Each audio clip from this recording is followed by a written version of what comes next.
resmi diluncurkan.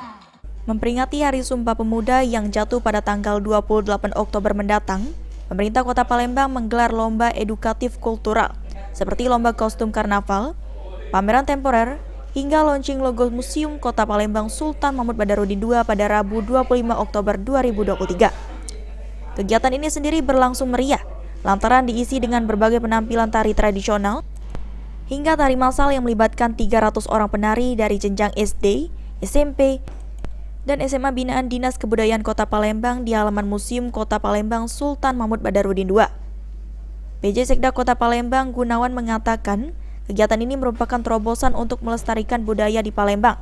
Terlebih kegiatan ini diisi oleh 300 orang penari, anak-anak yang terlibat antusias. Kegiatan ini sendiri direncanakan bisa dilaksanakan setiap tahunnya sebagai dukungan pemerintah, mengingat kegiatan ini baru pertama kali digelar di Palembang.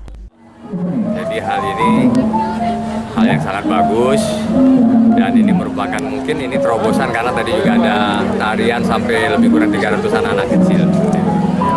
Oke, mungkin ke depan Pak dengan kegiatan seperti ini gimana Pak untuk perkembangan museum sendiri Pak? Ya, harapan kami kegiatan seperti ini baik untuk dilakukan setiap tahunnya dan mungkin ini baru yang pertama tuh yang ini ya Pak. Ini sudah terlihat keinginan anak-anak sudah nampak, jadi kita akan support dan ini merupakan pelestarian budaya kita.